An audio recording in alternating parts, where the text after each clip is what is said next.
En el capítulo anterior en Posesión.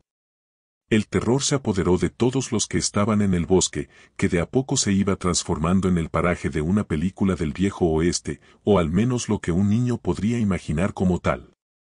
Steve Haynes luchaba con la bestia, hasta que Johnny Marinville logra dispararle, matándolo, pero lo que salió del horrible animal no fue sangre, sino una sustancia rosada. Colin Trajan se arrastra hacia David Reed diciéndole sus últimas palabras tras el disparo que recibió en la cabeza por el gemelo de este. Jim, al ver lo que hizo, decide dispararse y acaba con su vida. David Reed se abalanza contra Johnny, increpándole por la muerte de su hermano gemelo. La señora Reed llegó momentos después, alarmada por los disparos, junto a Brad Josephson y más atrás Cynthia. Al escuchar a su hijo acusar a Johnny, Cammy Reed pierde el control e intenta tomar un arma del suelo para matar a Marinville, pero en ese momento aparece Peter Jackson casi como un muerto en vida. Todos se detienen con horror y asco y lo dejan pasar. Finalmente deciden regresar y en el camino se encuentran con Tom Billingsley y Audrey Wheeler, quienes iban hacia la casa de los Carver. Mientras tanto, Tack está con mayor poder que nunca. La muerte de Jim Reed, que Tack mismo ocasionó al ingresar a su mente, lo ha recargado a niveles que no son buenos para alguien con su sed de destrucción. Nota del editor. Allen Simes trabajó para la compañía minera Dippers como ingeniero de minas durante 26 años, desde 1969 a 1995. Poco después de las Navidades de 1995, se retiró y se mudó a Clearwater, Florida, donde murió de un ataque al corazón el 19 de septiembre de 1996. El siguiente documento fue hallado por su hija en su escritorio. Estaba dentro de un sobresellado con la inscripción, relativo a un extraño incidente en la mina de los chinos. Por favor, leer después de mi muerte. El documento se presenta aquí tal como fue encontrado. 27 de octubre de 1995. ¿A quién puede interesar? Escribo estas líneas por 3 razones. En primer lugar, quiero aclarar algo que ocurrió hace 15 meses, en el verano de 1994. En segundo lugar, deseo tranquilizar mi conciencia, que se había acallado un poco, pero que ha vuelto a importunarme desde que la señora Wheeler me escribió desde Ohio y yo le mentí en mi respuesta. No sé si un hombre puede tranquilizar su conciencia poniendo las cosas por escrito con la esperanza de que alguien las lea después, pero supongo que vale la pena intentarlo. Es probable que cuando me jubile me decida a mostrar esta carta a alguien, quizá incluso a la señora Wheeler. En tercer lugar, no puedo borrar de mi mente la sonrisa de aquel niño.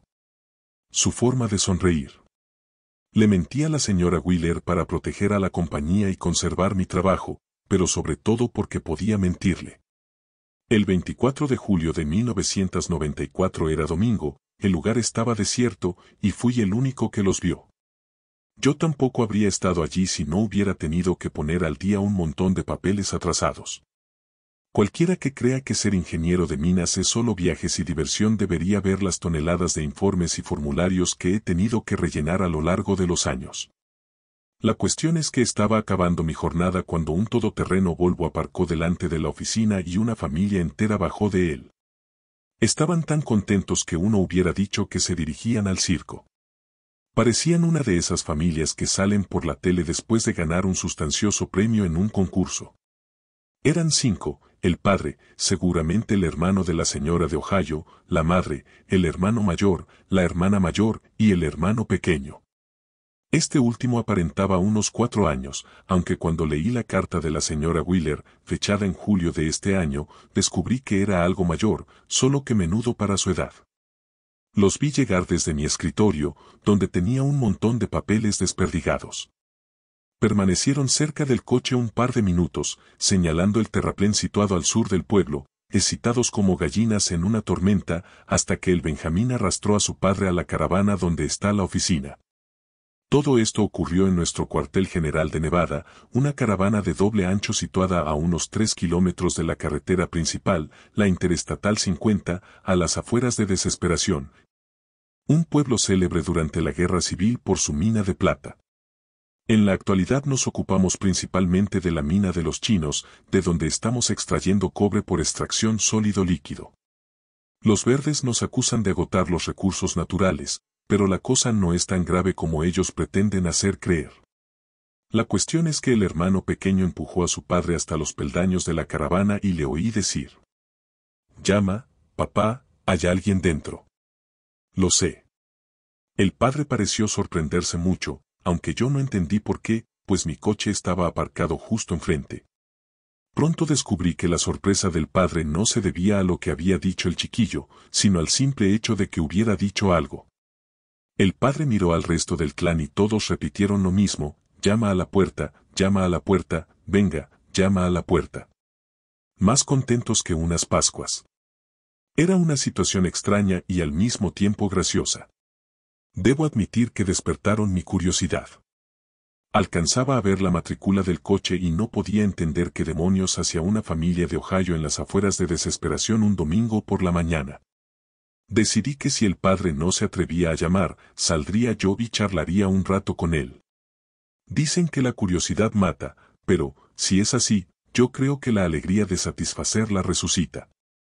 El hombre llamó, y tan pronto como abrí la puerta, el pequeño entró corriendo.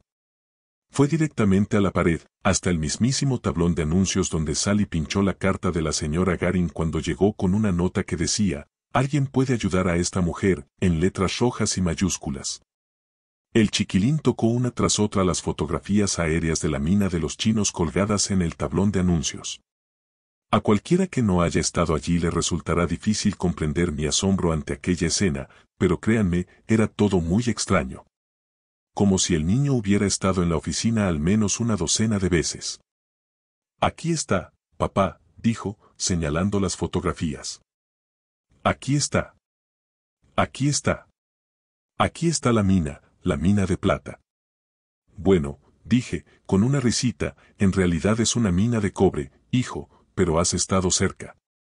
El señor Garin me miró con la cara ruborizada y dijo: «Lo siento, no pretendíamos entrar sin permiso». Entonces él mismo entró a buscar a su hijo. No pude evitar pensar que la cosa tenía gracia. Llevó al niño de vuelta a los peldaños de la puerta, que sin duda le parecería el sitio más apropiado. Era de Ohio, y supongo que no tenía por qué saber que en Nevada todo el mundo irrumpe sin permiso. El chiquillo no pataleó ni hizo una escena, pero no apartó los ojos de las fotos del tablón de anuncios en ningún momento. Estaba muy gracioso, espiando con los ojitos brillantes por encima de los hombros de su padre. El resto de la familia se congregó a su alrededor, mirando hacia arriba. Los chicos mayores estaban radiantes y la madre también parecía muy contenta. El padre comentó que eran de Toledo y me presentó a toda la familia. «Y este es Seth», dijo acabando la presentación. «Seth es un niño especial». «¿Por qué?» «Yo creí que todos los niños eran especiales», dije extendiendo la mano. «Encantado, Seth. Soy Allen Simes». El pequeño me estrechó la mano con absoluta seriedad. Los demás miembros de la familia parecían atónitos, sobre todo su padre, aunque yo no entendía por qué. Mi propio padre me enseñó a dar la mano cuando tenía 3 años, no es tan difícil como aprender a hacer juegos malabares o trucos con una baraja. Pero poco después las cosas comenzarían a aclararse. «Seth quiere saber si puede ver la montaña», dijo el señor Garin señalando la mina de los chinos. «La parte del norte se parece un poco a una montaña. Aunque supongo que quiere decir la mina». «Sí», dijo el niño. «La mina. Seth quiere ver la mina. Seth quiere ver la mina de plata». «Jos. Pequeño yo. Adam. Opsin». Al oír esto solté una carcajada. Hacía tanto tiempo que no oía esos nombres. Pero los demás no rieron, se limitaron a mirar al pequeño como si fuera Jesús enseñando a los ancianos en el templo.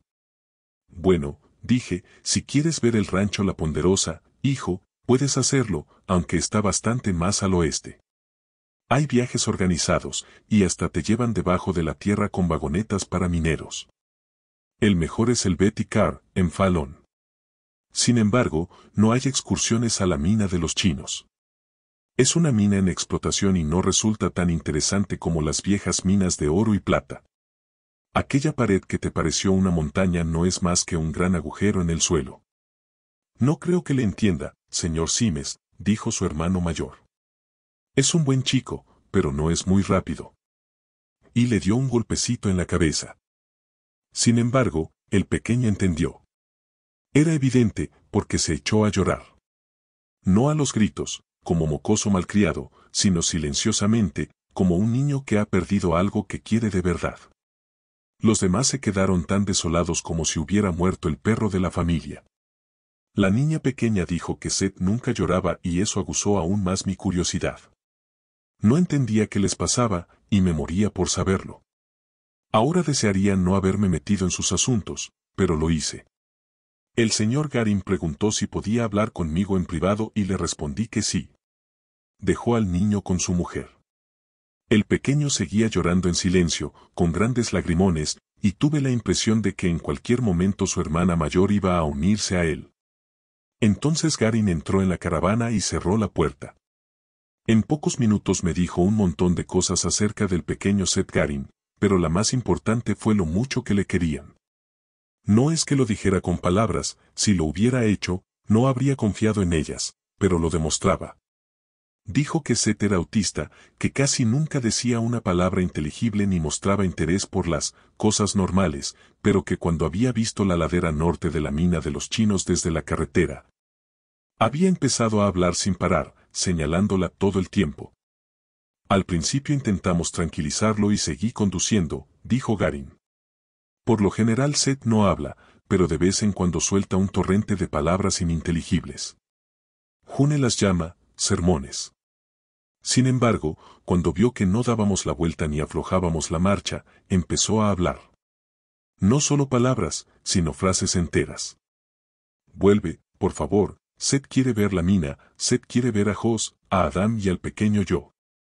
Sé algo acerca del autismo, mi mejor amigo tiene un hermano en el hospital psiquiátrico de Boulder, a las afueras de Las Vegas. He estado allí en varias ocasiones, he conocido a varios autistas, y jamás hubiera creído lo que me decía Garin si no lo hubiera visto con mis propios ojos. Muchos chicos del hospital no solo no hablan, sino que ni siquiera se mueven. Los peores parecen muertos, tienen la mirada ausente y apenas mueven el pecho para respirar. Le encantan los westerns y los dibujos animados, dijo el señor Garin, y parece que la mina le recuerda a algo que vio en Bonanza. Aunque no se lo dije a Garin, pensé que era probable que hubiera visto la propia mina en un episodio de Bonanza. En esta zona se filmaron muchas series de televisión, y la mina de los chinos data de 1957, de modo que es posible. De todas formas, dijo, esto es auténtico adelanto para Seth, aunque la palabra más adecuada sería milagro. Y no solo porque ha hablado. Sí, dije, parece que por una vez está en el mundo, ¿verdad? Pensaba en la gente de Lakota Hall, donde vive el hermano de mi amigo. Aquellos chicos nunca estaban en el mundo real. Incluso cuando lloraban, reían y emitían sonidos, era como si lo hicieran para sí. Sí, dijo Garin. Es como si una luz se hubiera encendido en su interior. No sé cómo ha ocurrido ni cuánto tiempo durará, pero, ¿hay alguna posibilidad de que nos lleve a la mina, señor Simes? Sé que no está permitido y supongo que la compañía de seguros organizaría un escándalo si se enterara, pero significaría mucho para Seth, significaría mucho para todos nosotros. No tenemos mucho dinero, pero podría ofrecerle $40 por su tiempo. No lo haría ni por 400, dije, estas cosas se hacen gratis o no se hacen. Venga. Cogeremos uno de los todoterrenos. Su hijo mayor puede conducirlo, si usted no tiene objeción. También va en contra de las normas de la compañía, pero supongo que da igual una que 40. Cualquiera que lea esto y me tome por tonto, un tonto imprudente, debería haber visto cómo se iluminó la cara de Bill Garin. Lamento muchísimo lo que les pasó a él y a los otros en California, lo sé por la carta de su hermana, pero ese día estaba realmente feliz, y me alegro de haber podido ayudarlo. Fue una tarde tranquila, al menos hasta el momento de nuestro pequeño susto. Garin permitió que su hijo mayor, Jack, condujera hasta la mina y el niño estaba rebosante de alegría. Creo que si me hubiera presentado a elecciones en el cielo, me habría votado para el cargo de Dios. Era una familia muy agradable y adoraban al Benjamín, todos y cada uno de ellos. Fue asombroso que el crío se largara a hablar tan repentinamente, pero ¿cuántas personas habrían cambiado sus planes por una cosa así? Ellos lo hicieron, y estoy seguro que sin necesidad de discutirlo. El pequeño habló durante todo el trayecto a la mina, íbamos a una velocidad de 1,5 kilómetros por minuto. Fundamentalmente balbuceaba, pero no todo el tiempo. Habló de los personajes de Bonanza, de La Ponderosa, de bandidos y de minas de plata. También mencionó una serie de dibujos animados. Creo que se llamaba Moto Cops. Me mostró una figura articulada, una chica pelirroja con una pistola que se sacaba de la funda y podía encajarse en su mano. También daba palmaditas sobre el todoterreno y lo llamaba el carro de la justicia.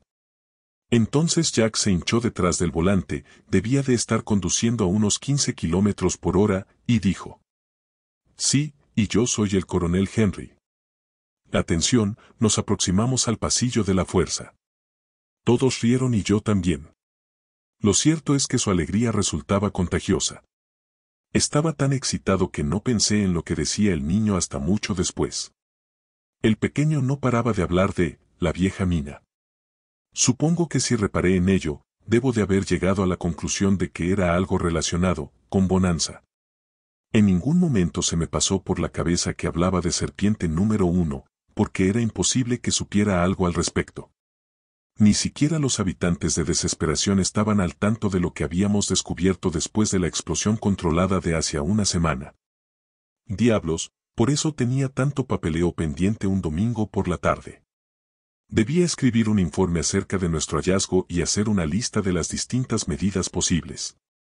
Cuando por fin se me ocurrió la idea de que Seth Garin se refería a serpiente número 1, recordé cómo había entrado corriendo en la caravana, como si hubiese estado allí 1,000,000 de veces. Fue directo a las fotos del tablón de anuncios. Esa idea me produjo escalofríos, pero hubo algo más, algo que vi después que la familia Garin se marchara hacia Carson. Enseguida hablaré de eso. Cuando llegamos al pie del terraplén, le cambié el sitio a Jack y conduje por el desfiladero, que está cubierto de grava y es más ancho que muchas autopistas. Cuando cruzamos al otro lado todo eran exclamaciones de asombro. Por lo visto, la mina es algo más que un simple agujero en la tierra. El foso tiene casi 350 metros de profundidad y atraviesa estratos de roca de la era paleolítica, es decir, de 325 millones de años de antigüedad. Algunos de estos estratos de pórfido son preciosos, con cristales púrpuras y verdes. Desde arriba, las excavadoras parecen juguetes. La señora Garin bromeó sobre su supuesto miedo a las alturas y dijo que iba a vomitar, aunque no creo que sea cuestión de risa. Mucha gente vomita de verdad cuando mira por encima del borde y ve la profundidad del foso.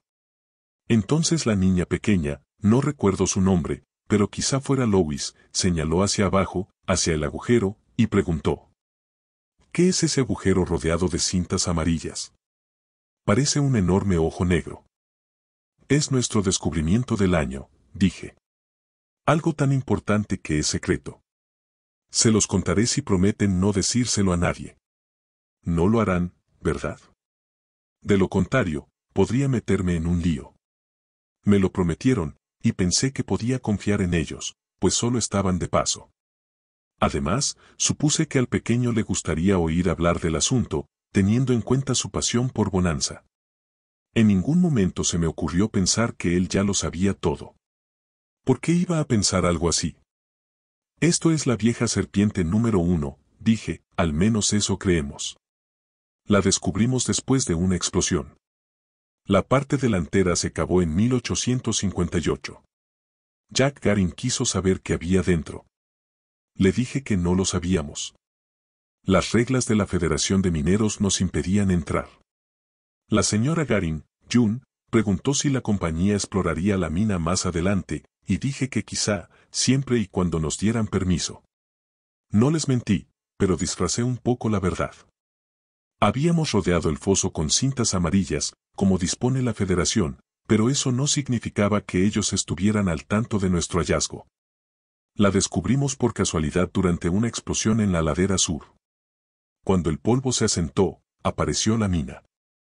Sin embargo, los directivos de la compañía no estaban seguros de querer dar publicidad a este asunto. Si la noticia se propagaba, habría muchos intereses en juego.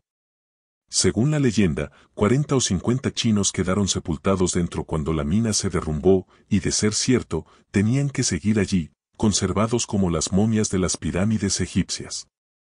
Los aficionados a la historia estarían encantados con la posibilidad de encontrar sus ropas y sus herramientas, por no mencionar los cadáveres. Muchos de nosotros también estábamos interesados, pero no podíamos hacer nada sin un permiso de Dippers Brass de Phoenix, y sabíamos que no lo conseguiríamos.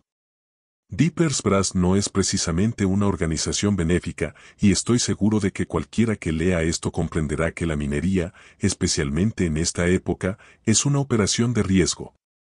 La mina de los chinos no empezó a dar beneficios hasta 1992, y los mineros nunca sabían con seguridad si tendrían trabajo cuando llegaran allí. En parte dependía del precio del cobre, la extracción sólido-líquido no resulta barata, pero más de asuntos medioambientales. Últimamente las cosas están un poco mejor, las reglas actuales tienen más sentido, pero todavía tenemos una docena de demandas pendientes en los tribunales del condado, casi todas interpuestas por gente, casi siempre verdes, que quieren cerrar la mina. Muchos de nosotros, yo entre ellos, no creíamos que los peces gordos de la compañía quisieran buscarse más problemas anunciando al mundo que habíamos encontrado una vieja mina local, probablemente de gran interés histórico.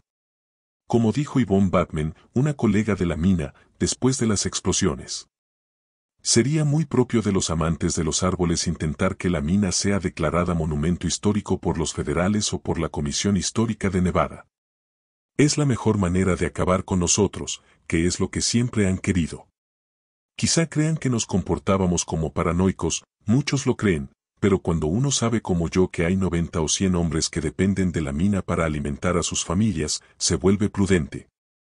La hija, Lois, dijo que aquel sitio le daba escalofríos y yo le respondí que a mí también. Me preguntó si me atrevería a entrar y le dije que ni loco. Luego preguntó si temía a los fantasmas y le contesté que no, que solo temía a los hundimientos. Era increíble que algunas de las vigas todavía siguieran en pie. Están asentadas en los estratos de ornito y riolita, restos del movimiento volcánico que vació la gran cuenca, y son materiales bastante precarios, incluso cuando no se hacen estallar cargas de dinamita todo el tiempo. Le dije que no entraría allí a menos que reforzaran cada metro del foso con hormigón y acero. Y jamás imaginé que antes de que acabara el día estaría en las entrañas de la mina, tan abajo que ni siquiera alcanzaría a vislumbrar el sol. Los llevé al almacén de equipamiento, les conseguí unos cascos y después los llevé por todas partes y les enseñé todo, excavadoras, relaves, lixivadores y equipo pesado. Fue una especie de viaje turístico. El pequeño Seth había dejado de hablar, pero tenía los ojos tan brillantes como los granates que siempre estamos encontrando entre las rocas. Bien, ahora llego al pequeño susto que me ha causado tantas dudas y pesadillas, por no mencionar los remordimientos, algo muy importante para un mormón como yo que se toma la religión muy en serio. Lo cierto es que en ese momento el susto no nos pareció pequeño, y francamente, tampoco me lo parece ahora. He pensado mucho en todo esto, y mientras estaba en Perú, donde me encontraba examinando unos depósitos de bauxita cuando llegó la carta de la señora Wheeler al buzón de la compañía en desesperación, tuve al menos una docena de sueños relacionados con esa experiencia. Quizá fuera el calor. Hacía mucho calor dentro de la mina Serpiente. En mis años mozos bajé 1.000.000 de veces a las minas, y normalmente son muy frías, con temperaturas bajo cero. He leído que algunas de las minas de oro de Sudáfrica son cálidas, pero nunca he estado en una de ellas. Sin embargo, esta no era cálida, sino abrasadora. Y también húmeda, como un invernadero. Pero me estoy adelantando a los hechos, y no era mi intención. Quiero contar las cosas paso a paso, tal como ocurrieron de principio a fin.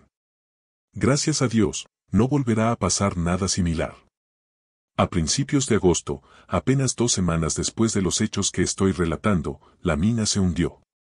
Quizá hubo un pequeño temblor en el estrato devónico, o puede que el aire tuviera un efecto corrosivo sobre las vigas de madera. Nunca lo sabré con seguridad, pero lo cierto es que 1 millón de toneladas de esquisto y piedra caliza se vinieron abajo. Cuando pienso en lo cerca que estuvieron el señor Garin y su hijito de morir sepultados allí abajo, por no mencionar el señor Allen Simes, extraordinario geólogo, me dan escalofríos. El chico mayor, Jack, quería ver a Mo, nuestra excavadora más grande. Funciona sobre trochas y trabaja las pendientes interiores, excavando bancos a intervalos de 15 metros. Hubo un tiempo, a principios de los 70, cuando Mo era la excavadora más grande del mundo, y los niños, en especial los varones, se quedan fascinados con ella. Los niños grandes también. Garin tenía tantas ganas de verla de cerca como su hijo Jack, y di por supuesto que Seth deseaba lo mismo. Aunque me equivocaba. Les enseñé las escaleras que ascendían hasta la cabina de Mo, que está a casi 35 metros de altura. Jack me preguntó si podían subir y dije que no, que era demasiado peligroso, pero que si querían podían dar un paseo por las trochas. Eso ya es toda una aventura, pues cada trocha es tan ancha como una calle de ciudad y cada una de las placas de acero que las forman se encuentra a 1 metro de la siguiente. El señor Garin dejó a Seth en el suelo, y comenzaron a subir las escaleras. Yo lo seguí, rezando para que nadie se cayera. Si hubiera pasado algo así, yo habría sido el responsable legal. John Garin retrocedió para sacarnos fotos. Hicimos payasadas y muecas para la cámara y nos lo estábamos pasando en grande, cuando la niña gritó. «Vuelve, Seth. Ahora mismo. No tendrías que estar allí abajo». Yo no alcanzaba a ver al chico desde arriba de las trochas, porque el resto de la excavadora me tapaba la vista, pero pude ver perfectamente a su madre, que parecía aterrorizada. «Seth», gritó. «Vuelve aquí enseguida». Gritó 2 o 3 veces, luego arrojó la cámara al suelo y salió corriendo. No necesité ver nada más. Me bastó con ver a la mujer arrojando su Nikon al suelo como si fuera un paquete de cigarrillos vacío. Di 3 saltos y llegué al suelo. Todavía me pregunto cómo es posible que no me rompiera el pescuezo. Supongo que es aún más extraño que ni Garin ni su hijo mayor se cayeran, pero en aquel momento no pensé en eso. La verdad es que nunca pensé en eso. El pequeño ya estaba escalando la cuesta hacia el foso de la vieja mina, que estaba a apenas unos 60 metros de altura. Lo vi y supe que su madre no sería capaz de alcanzarlo antes de que se metiera adentro, si era eso lo que pretendía hacer. Se me heló el corazón, pero me armé de valor y corrí tan rápido como pude. Alcancé a la señora Garin justo cuando Seth llegaba a la entrada de la mina. El niño se detuvo un momento, y recé para que no entrara. Supuse que si la oscuridad no lo asustaba, quizá lo hiciera el olor. Es similar al olor de un campamento, una mezcla de ceniza, café quemado y restos de carne podrida. Entonces entró, sin hacer el menor caso a mis gritos de advertencia. Adelanté a su madre y le dije que se quedara allí, que yo bajaría y traería al niño de vuelta. Le dije que dijera lo mismo a sus hijos y a su marido, pero por supuesto Garin se negó a obedecer. Supongo que yo en su lugar habría hecho lo mismo. Escalé la cuesta y rompí las cintas amarillas. El niño era lo bastante bajo para pasar por debajo. Podía oír los sonidos tenues que casi siempre se oyen en las minas, algo así como el susurro del viento o de una catarata lejana.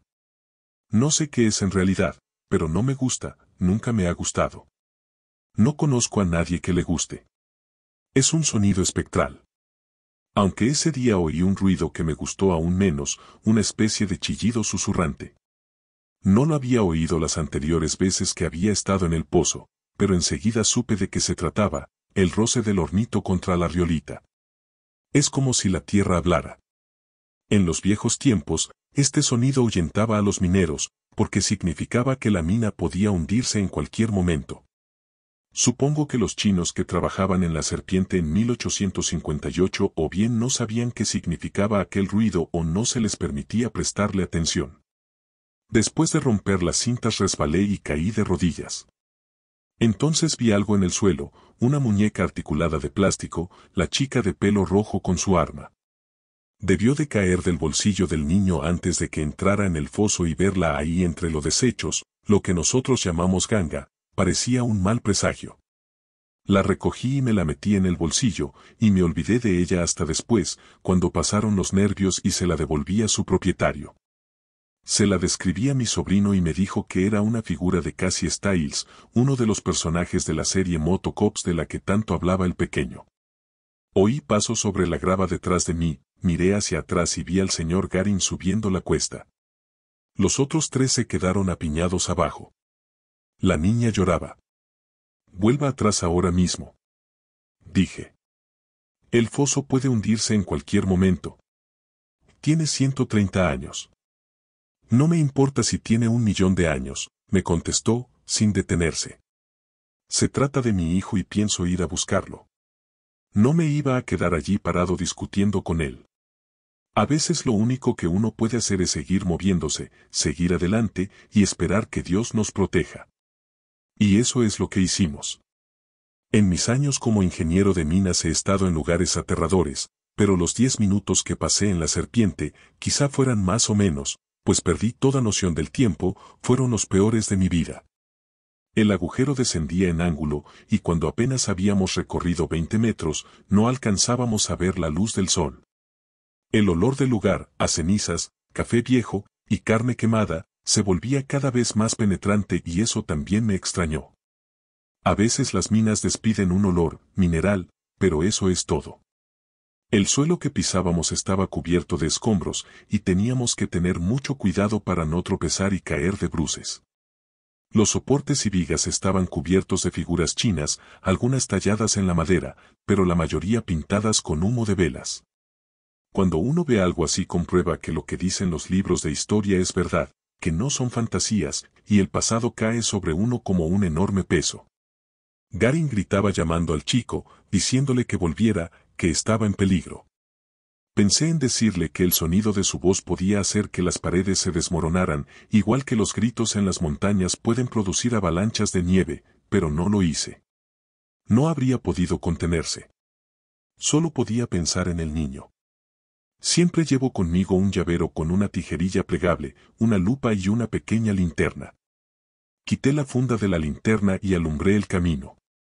Descendimos por el foso, en medio de los extraños murmullos y el olor a campamento. Aunque hacia el final el olor cambió, ya no olía a campamento sino a podrido. Como si hubiera un animal muerto en las proximidades. Entonces encontramos los huesos. Nosotros, me refiero a la compañía Dippers, habíamos llevado luces al foso, pero no habíamos conseguido ver gran cosa. En más de una ocasión discutimos sobre la posibilidad de que allí hubiera algo. Yvonne decía que no había nada, que nadie habría seguido bajando a una mina tan insegura como aquella, ni siquiera un montón de esclavos chinos. Decía que no eran más que leyendas, pero una vez que Garin y yo nos adentramos unos metros, mi pequeña linterna demostró que Yvonne estaba equivocada. Había huesos desperdigados por todo el suelo del pozo, cráneos agrietados y también huesos de piernas, caderas y pelvis. Lo peor eran las costillas, pues cada una de ellas parecía sonreír como el gato de Alicia en el País de las Maravillas. Cuando pisábamos los huesos no crujían, como era de esperar, sino que se deshacían como si fueran polvo. El olor era más fuerte que nunca y mi cara estaba empapada en sudor. Era como si en lugar de en una mina estuviéramos en una sauna. ¿Y las paredes? Los chinos no se habían limitado a escribir sus nombres o iniciales, sino que habían escrito por todas partes con el humo de las velas. Como si al encontrarse atrapados hubieran decidido escribir sus testamentos y últimas voluntades en las vigas. Cogí a Garin por el hombro y dije: «Ya hemos bajado demasiado. Quizá el chico estuviera arrinconado junto a alguna pared y la oscuridad nos haya impedido verlo». «No». «¿Por qué no?», pregunté. «Porque tengo la sensación de que está delante», dijo, y luego gritó: «Seth. Por favor, hijo. Si estás allá abajo, vuelve con nosotros». Pero lo que volvió me puso la carne de gallina. Más adelante en el pozo, con el suelo cubierto de huesos y cráneos, escuchamos un canto. No letras, solo la voz del pequeño tarareando, la, y, dum, dum, dum. Aunque no era exactamente una melodía, reconocí la música de Bonanza. Garin me miró con sus grandes ojos blancos en la oscuridad y me preguntó si todavía pensaba que lo habíamos dejado atrás. Tuve que admitir que tenía razón y nos pusimos en marcha otra vez. Empezamos a ver herramientas entre los huesos, picos con cabezas oxidadas y graciosos mangos cortos, y pequeñas cajas metálicas atadas con cuerdas que yo había visto en una visita al Museo de las Minas de Eli. Eran lámparas de queroseno. Las llevaban atadas a la cabeza, con pañuelos debajo para no quemarse la piel. Entonces vi que en las paredes además de palabras había dibujos hechos con el humo de las velas. Eran imágenes horripilantes, coyotes con caras de araña, pumas con escorpiones montados sobre sus lomos, murciélagos con cabezas de bebés. En más de una ocasión me he preguntado si realmente vi esos dibujos o si el aire enrarecido de las profundidades me produjo alucinaciones. Nunca le pregunté a Garin si había visto lo mismo, no sé si es porque me olvidé o porque no quería saberlo. De repente Garin se detuvo y recogió algo del suelo. Era una pequeña bota de vaquero que había quedado atrapada entre dos rocas. Era evidente que el niño se había quedado atascado y se había quitado la bota para seguir. El señor Garin la levantó a la luz de la linterna para examinarla y luego se la metió debajo del brazo. Todavía podíamos oír los las, y dums, así que sabíamos que el niño seguía adelante. El sonido parecía cada vez más cercano, pero no me hice ilusiones. Debajo de la tierra, nunca se sabe. El sonido se propaga de manera extraña. Seguimos andando. No sé a qué profundidad llegamos, pero el suelo seguía descendiendo y el aire era abrasador. Había menos huesos en el suelo del pozo, pero también más rocas caídas. Podría haber alumbrado el lugar para examinar la forma del pozo, pero no me atreví. Ni siquiera me atrevía a calcular la profundidad, aunque debíamos de estar a unos 350 metros del lugar donde se produjo la explosión. Quizá incluso más. Y empezaba a pensar que nunca saldríamos de allí. El techo se hundiría abajo y sería el final. Al menos sería un final rápido, más rápido que el de los chinos, que murieron ahogados o de sed en el mismo pozo. Recordé que tenía 5 o 6 libros de la biblioteca en casa, y me pregunté quién los devolvería, o si me pondrían una multa por no devolverlos a tiempo. Es curioso lo que pasa por la cabeza de una persona cuando se encuentra acorralada. Poco antes de que enfocara al niño con la linterna, el pequeño cambió de canción. No reconocí la nueva, pero después su padre me dijo que era el tema de los Motocops. Solo lo menciono porque en cierto momento me pareció que alguien cantaba los las, y dums a dúo con el pequeño. Ahora estoy seguro de que solo era el susurro que había oído antes, pero entonces me llevé un buen susto. Garin también lo oyó, alcanzaba a verlo con la luz de la linterna y parecía tan asustado como yo. Su cara estaba empapada en sudor y su camiseta pegada al cuerpo como con pegamento. Entonces señaló y dijo: «Me parece que lo veo. Lo veo. Allí está. Seth. Seth». Corrió hacia él, tropezando con los escombros y las piedras como un borracho, pero de alguna manera consiguió mantener el equilibrio. Lo único que podía hacer era rezar a Dios para que no se chocara con una de las viejas vigas. Seguramente se convertirían en polvo como los huesos y ese sería el fin. Entonces yo también vi al niño, inconfundible con sus tejanos y su camiseta roja. Estaba justo enfrente del muro del fondo de la mina. Era evidente que no se trataba de otro hundimiento porque la piedra era lisa. Una grieta cruzaba el muro y por un momento pensé que el niño intentaba pasar a través de ella. Esa idea me aterrorizó, porque era lo bastante pequeño para hacerlo, y un par de hombretones como nosotros jamás hubiéramos podido seguirle. Pero su intención no era esa. Cuando me acerqué un poco, vi que estaba completamente inmóvil. Supongo que me había dejado engañar por las sombras de mi linterna, es la única explicación que se me ocurre. Su padre llegó a su lado y lo estrechó en sus brazos. Tenía la cara apretada contra el pecho del niño, por lo que no vio lo que yo vi. Fue apenas un segundo, pero esta vez mis ojos no me engañaron, el niño sonreía y su sonrisa no era precisamente agradable. Las comisuras de los labios le llegaban casi a las orejas y pude verle todos los dientes. Tenía la cara tan estirada que parecía que los ojos iban a saltar de las órbitas. Entonces el padre lo levantó en brazos para que pudiera darle un beso y la sonrisa se desvaneció. Me sentí mucho mejor. Mientras estuvo en su cara, el pequeño no se parecía en nada al niño que yo había conocido. ¿A dónde pensabas que ibas?, preguntó su padre. Aunque hablaba a gritos, no era exactamente una regañina, pues no dejaba de besarlo entre palabra y palabra. Tu madre está asustadísima. ¿Por qué lo has hecho? ¿Por qué has entrado aquí? Recuerdo perfectamente la respuesta del niño, porque fue lo último que dijo aquel día. El coronel Henry y el comandante Pike me lo ordenaron, dijo. Me dijeron que podría ver la Ponderosa. Adentro. Señaló la grieta de la pared. Pero no he podido. Ya no hay Ponderosa.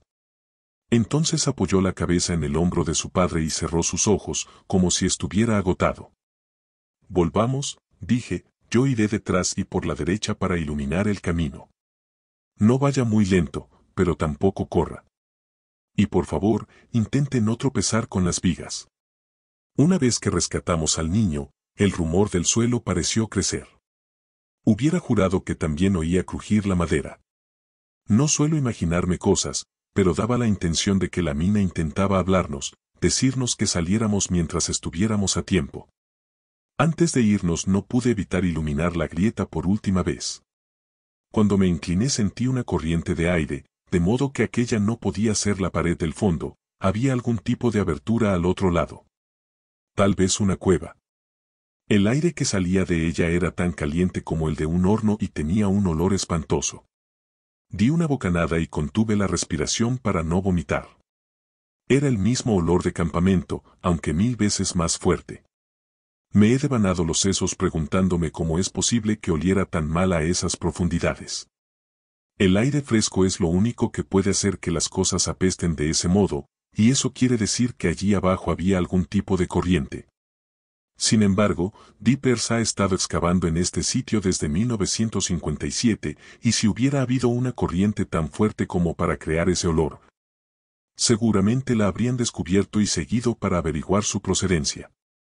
La grieta era zigzagueante, como un rayo, y no parecía que hubiera mucho que ver dentro, solo el espesor de la roca, 80 o 90 centímetros. Pero estaba seguro de que había un espacio allá dentro, al otro lado.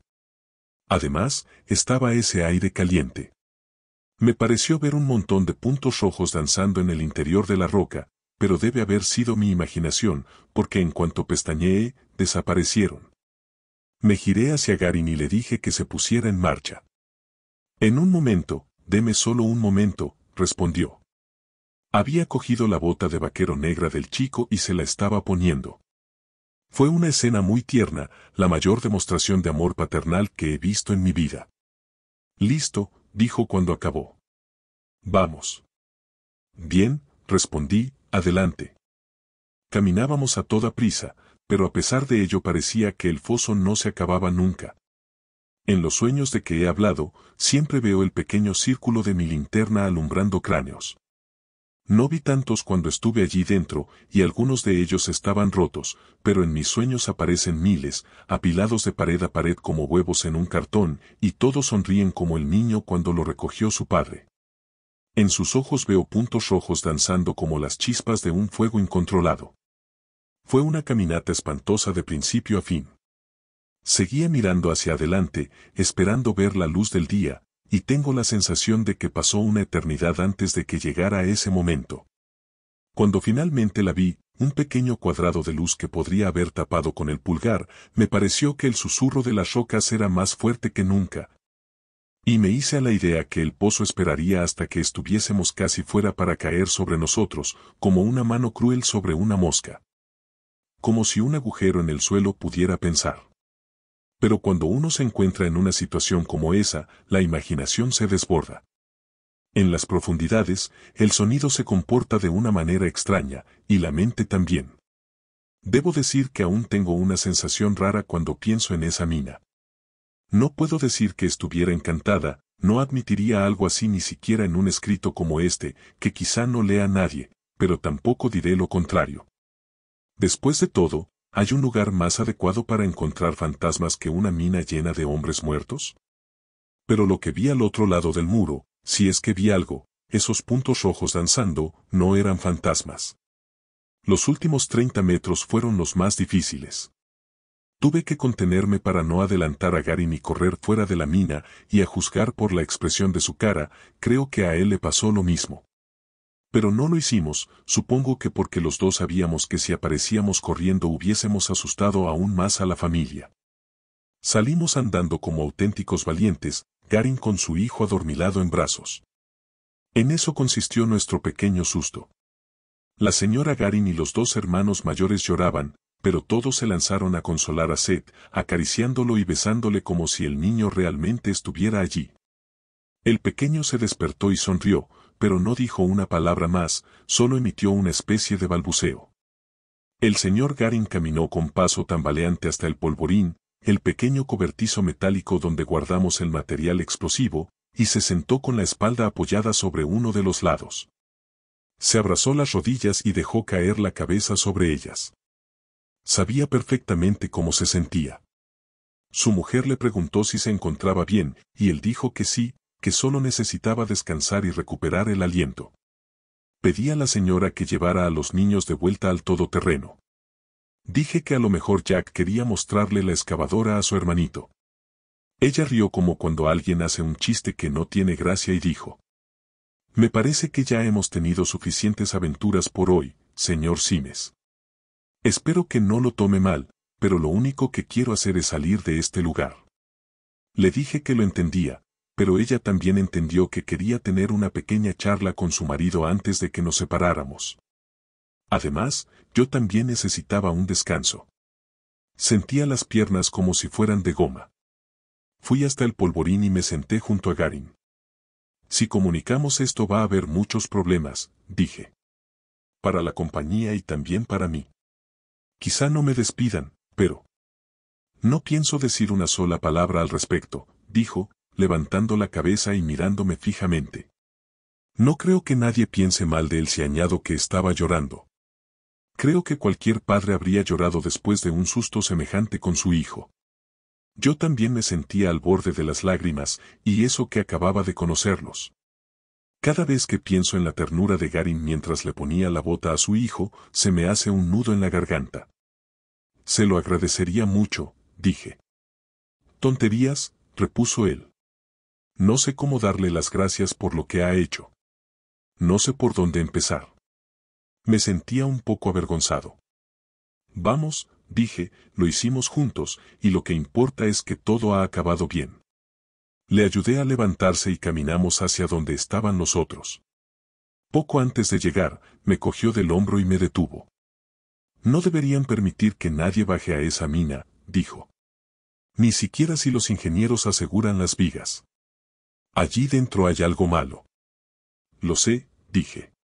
Yo también tuve esa impresión. No dejaba de pensar en la sonrisa del niño, e incluso ahora, tantos meses después, siento escalofríos siempre que la recuerdo. Iba a decirle que el niño había tenido la misma sensación, pero no lo hice. ¿De qué hubiera servido? Si dependiera de mí, la haría estallar con uno de los explosivos del polvorín. Es una tumba. Dejen que los muertos descansen dentro. No es mala idea, dije, y Dios debe de haber pensado lo mismo, porque Él lo hizo por sí solo 2 semanas después. Hubo una explosión allá dentro. No fue solo un hundimiento, sino una auténtica explosión. Y por lo que sé, no la provocó nadie. Garin sonrió, asintió con la cabeza y dijo: «Dentro de 2 horas ni siquiera creeré que esto haya sucedido». Le dije que tal vez eso fuera una suerte. «Pero una cosa que nunca olvidaré», dijo, «es que Seth ha hablado. Y no solo palabras o frases que solo su familia puede entender. Habló. Usted no sabe lo asombroso que es eso, pero nosotros sí». Saludó con la mano a la familia, que ya estaban junto al todoterreno. «Y si lo ha hecho una vez, puede volver a hacerlo. Y a lo mejor lo hizo. Eso espero. Me gustaría saberlo. Siento mucha curiosidad por aquel niño». Cuando le devolví su muñequita articulada, me sonrió y me besó en la mejilla. Fue un beso muy tierno, pero me pareció oler la mina en su piel, ese olor a campamento, a cenizas, carne y café frío. Nos despedimos de la mina de los chinos y los llevé de vuelta a la oficina, donde tenían aparcado el coche. Aunque conduje por la calle principal, creo que nadie se fijó en nosotros. Los domingos de verano por la tarde Desesperación se convierte en un pueblo fantasma. Recuerdo que me quedé junto a los peldaños de la caravana, saludándolos con la mano mientras ellos conducían hacia el horrible destino que les aguardaba y que conocí por la hermana de Garin. Un absurdo tiroteo desde un coche que pasaba. Todos respondieron a mi saludo, bueno, todos excepto Seth. Hubiera lo que hubiese en aquella mina, creo que tuvimos suerte de salir de allí, y más suerte tuvo él al ser el único superviviente del tiroteo de San José. Supongo que eso es lo que llaman buena estrella. Como ya he dicho, estando en Perú tuve varios sueños sobre lo ocurrido, sobre todo sueños de cráneos, en los que iluminaba la grieta con mi linterna, pero no pensé mucho en aquel asunto hasta que recibí la carta de Audrey Garin. La que estaba en el tablón de anuncios cuando volví de Perú. Sally perdió el sobre, pero dijo que venía dirigida a la compañía minera de Desesperación. Al leerla confirmé mi sospecha de que algo había pasado en la mina mientras Seth estaba allí, algo sobre lo que no debería haber mentido, pero lo hice. ¿Cómo no iba a hacerlo, cuando ni siquiera yo entendía de qué se trataba? Sin embargo, esa sonrisa. Era un niño agradable, y me alegro mucho de que no se matara en la serpiente número 1, se podría haber matado, todos podríamos habernos matado, y de que no muriera con el resto de la familia en San José, pero aquella sonrisa no parecía pertenecer al niño. Me gustaría poder explicarlo mejor, pero soy incapaz de hacerlo. Era como si estuviese viendo no a Seth Garin, sino a alguien escondido dentro de Seth Garin. ¿Es eso posible? No lo sé. He pensado en ello una y otra vez, y no lo sé. Ahora, antes de acabar, me gustaría aclarar algo. Al llegar, Seth había hablado de la mina vieja, pero yo no lo relacioné con el pozo de la serpiente porque, si casi nadie en el pueblo sabía nada del tema, mucho menos podían saberlo unos viajeros de Ohio. Sin embargo, mientras se asentaba la estela de polvo del coche de los Garin, recordé sus palabras. Eso, y como había cruzado corriendo la oficina de la caravana, directo a las fotos de la mina de los chinos en el tablón de anuncios, como si hubiera estado allí 1000 veces. Como si supiera. Entonces me asaltó una idea que me dio escalofríos. Volví dentro para ver las fotos, sabiendo que era lo único que podía tranquilizarme. En total había 6 fotografías aéreas que la compañía había encargado en primavera. Saqué mi pequeña lupa del llavero y las examiné una tras otra. Mis tripas crujían, diciéndome lo que iba a descubrir antes de que lo viera. Las fotos aéreas fueron tomadas mucho antes del descubrimiento del pozo de la serpiente, por lo que éste no aparecía en ninguna. Con una excepción. Recuerdan que escribí que señaló las fotos, diciendo, aquí está. Aquí está lo que quiero ver, la mina. Pensamos que estaba hablando de la mina de cobre, porque eso era lo que mostraban las fotos. Pero con mi magnífica lupa pude ver las señales que dejaron sus dedos en la brillante superficie de las fotos. Todas estaban en la parte sur, donde descubrimos el pozo. Eso era lo que Seth quería ver, no la mina de cobre sino el pozo que las fotos no mostraban. Sé que esto parecerá una locura, pero nunca lo he dudado. Él sabía que estaba allí. Para mí lo prueban las marcas de sus dedos en las fotos, no en una foto sino en 6 de ellas. Sé que no podría defender esta teoría delante de un jurado, pero eso no cambia las cosas. Es como si en ese pozo hubiera habido algo que lo sintió al pasar por la carretera y llamó. Me hago muchas preguntas, pero solo hay una realmente importante, ¿se encuentra bien Seth Garin? Le escribiría a la hermana de Garin para saberlo, de hecho en un par de ocasiones llegué a coger el bolígrafo para hacerlo, pero entonces recuerdo que mentí, y me cuesta mucho admitir que lo hice. Además, ¿es prudente que despierte a un perro dormido que podría tener unos dientes feroces? No lo creo, pero...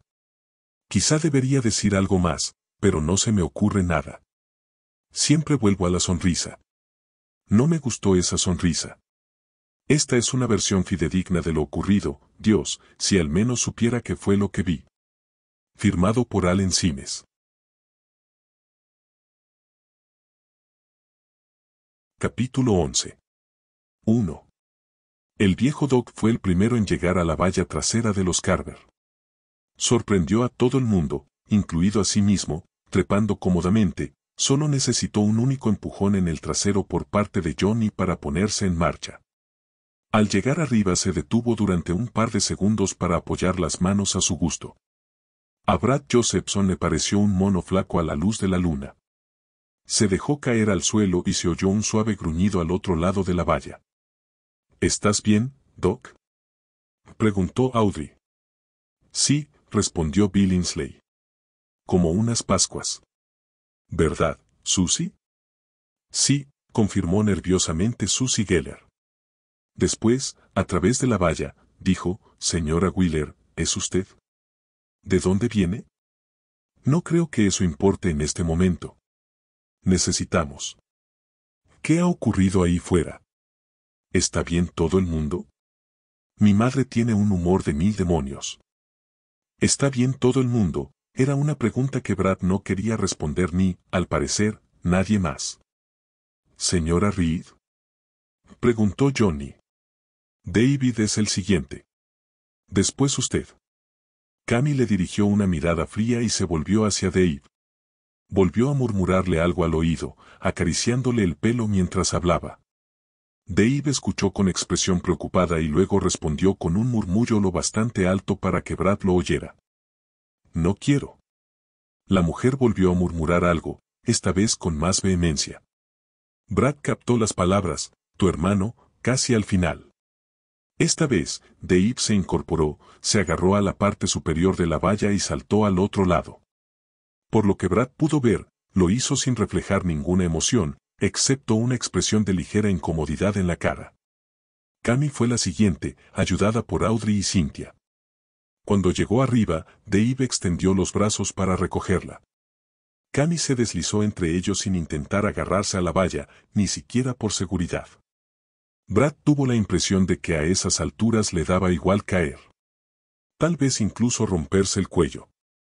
¿Por qué nos enviaste aquí afuera, mamá?, había gritado su hijo, tal vez intuyendo que ella jamás consideraría una circunstancia atenuante para su propia ansiedad, y la de Jean, por marcharse.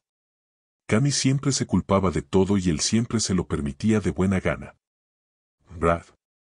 Se alegró de oír aquella voz, aunque casi nunca tenía aquel tono suave y preocupado. ¿Estás aquí, cariño? Estoy aquí, Belle. ¿Estás bien? Sí. Escucha, Belle, y no te alteres. Jean Reed ha muerto. Igual que en Trajan, nuestro vecino. Se oyó un jadeo y a continuación Susie Geller gritó una y otra vez el nombre de Jean. A Brad, que estaba emocional y físicamente agotado, aquellos gritos le irritaron más que apenarle, y temió que pudieran atraer algo aún menos agradable que el gran felino o el coyote con dedos humanos. ¿Susie? La alarmada voz de Kim Geller le llegó desde la casa. Luego también ella gritaba y el ruido pareció cortar el aire iluminado por la luna como una afilada sierra mecánica. «Susie. Susie. Silencio», gritó Johnny. «Por Dios, Kim, cállese». Sorprendentemente, le obedeció, pero la niña siguió berreando sin parar como una espuria Julieta en el quinto acto. «Dios bendito», murmuró Audrey tapándose las orejas con las palmas de las manos. «Belle», dijo Brad a través de la valla, «haz callar a esa chica. No importa cómo lo hagas, pero hazlo». «Jean», gritó Susie. «Oh, Dios, Jean. Dios mío, no». «Ay». Se oyó una bofetada. Los gritos se cortaron casi en seco. Después. «No puede pegarle a mi hija. No puede pegarle a mi hija, zorra. Puta asquerosa, negra y gorda. No puedo creerlo», exclamó Cynthia. Se tiró de los pelos de dos colores y cerró los ojos con fuerza, como un niño que no quiere ver los minutos finales de una película de terror. Brad mantuvo los suyos abiertos y contuvo el aliento esperando a que Belle estallara como una bomba nuclear. Para su sorpresa, Belle hizo caso omiso de la mujer y le llamó suavemente desde el otro lado de la valla. «¿Vas a arrojar el cuerpo, Bradley?», Parecía haber recuperado totalmente la compostura, por lo cual Brad le estaba absolutamente agradecido. Sí. Tú, su madre y su hermano sujétenlo cuando lo hagamos. Eso haremos. Seguía fresca como una lechuga. Kim. Llamó Brad a través de las estacas de la valla. ¿Señora Geller? ¿Por qué no entra en la casa, señora? Sí, dijo Kim afablemente. Me parece una idea excelente. Entraremos en la casa, ¿verdad, Susie? Nos refrescaremos un poco y nos sentiremos mejor. Se oyeron pisadas. Los resuellos empezaron a remitir, lo cual era bueno, pero los coyotes comenzaron a aullar otra vez, y eso era malo. Brad miró por encima de su hombro y vio destellos de luz plateada en movimiento entre la confusa oscuridad de los sembrados. Unos ojos. Tenemos que darnos prisa, dijo Cynthia. Aún no lo hemos visto todo, dijo Audrey. Eso es lo que me da miedo, pensó Brad. Se volvió y agarró a Jean Reed por los hombros. Olió una ligera fragancia a champú y a loción para después del afeitado. Probablemente el chico pensaba en las chicas mientras se la echaba. Johnny miró nerviosamente a sus espaldas, a los destellos de luz en movimiento, supuso Brad, y después bajó el cuerpo de Jim hasta que uno de sus brazos rodeó la cintura del cadáver y la otra lo sostuvo por las nalgas. Audrey y Cynthia tomaron sus piernas. ¿Preparados?, preguntó Johnny.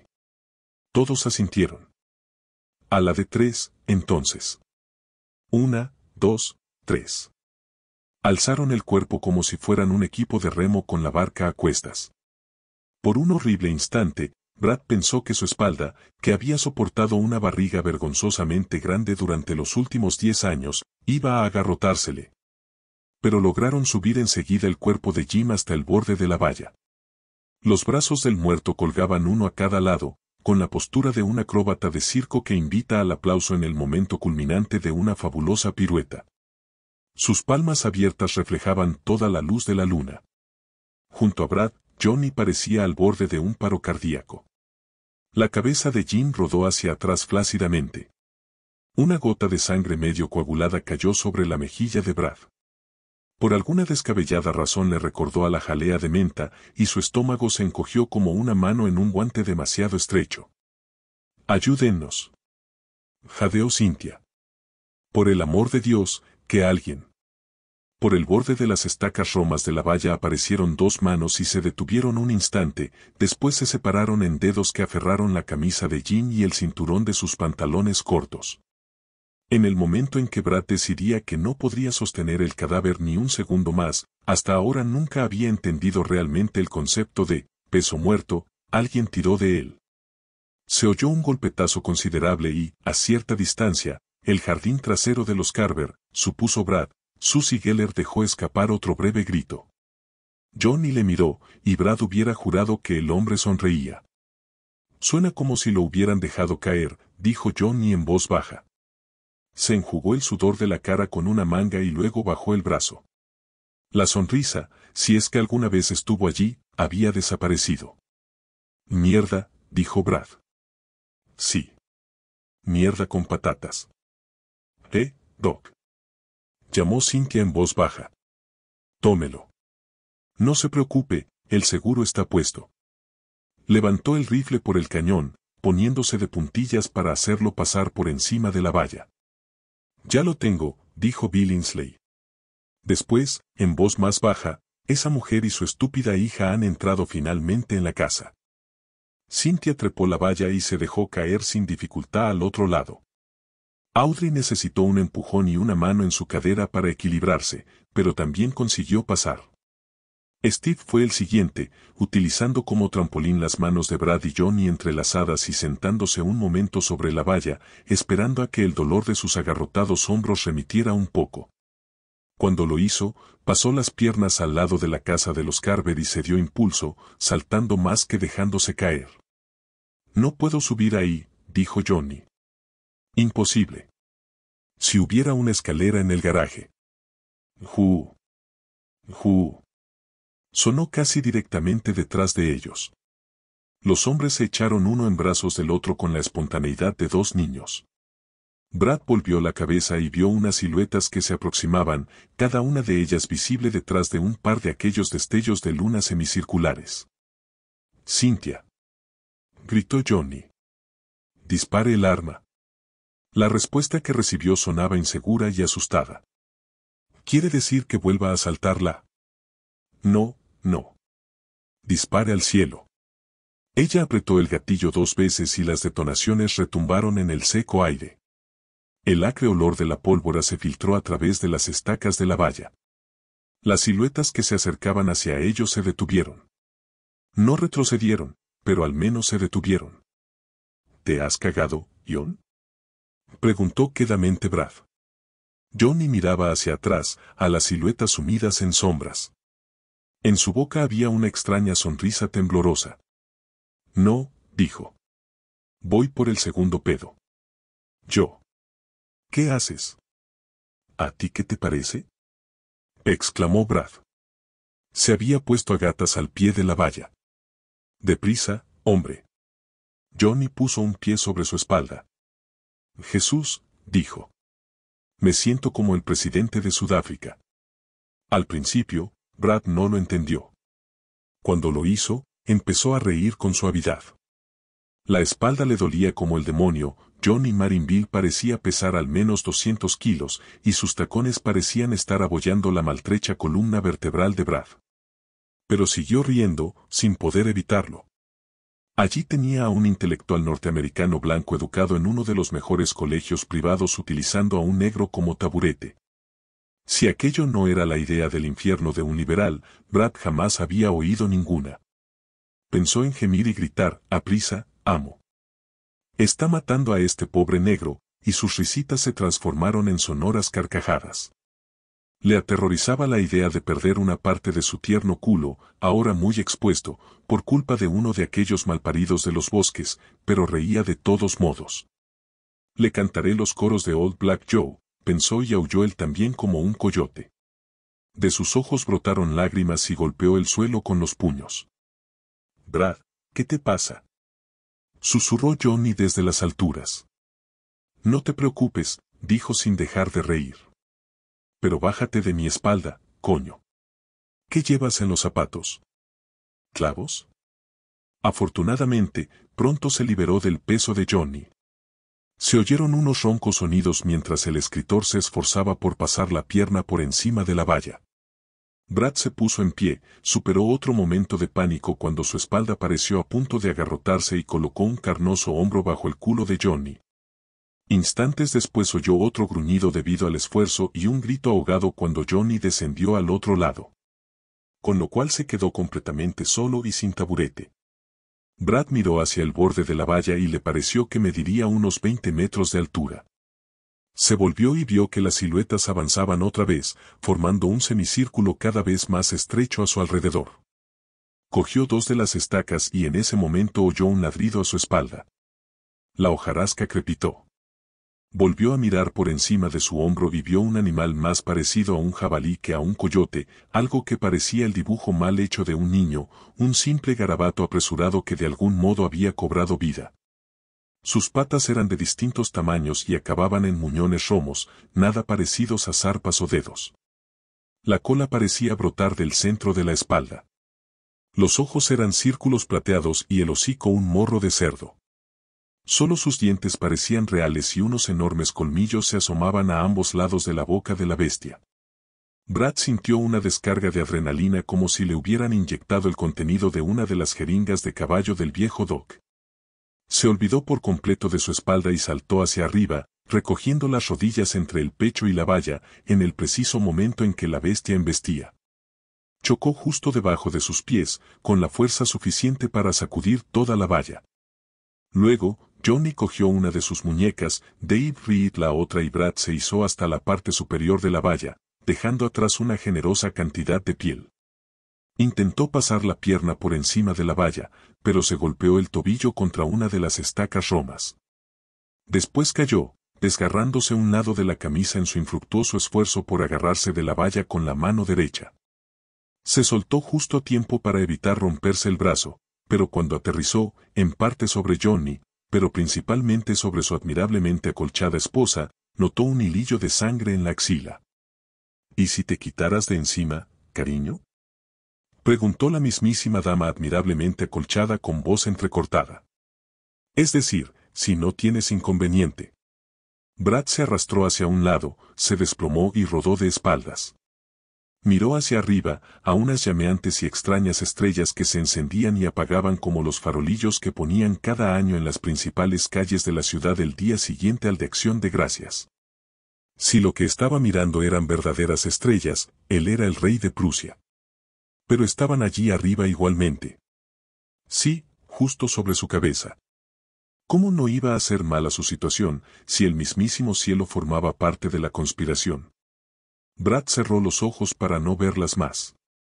Con su imaginación, ese ojo mental que se abría cuando los otros dos se cerraban, vio a Carrie Ripton lanzándole su ejemplar del Shaper. Vio su propia mano, la que no sostenía la manguera, subir y atajarlo. «Bravo, señor Josephson», gritó Carrie, sinceramente admirado. La voz llegaba desde muy lejos, como un eco resonando en un desfiladero.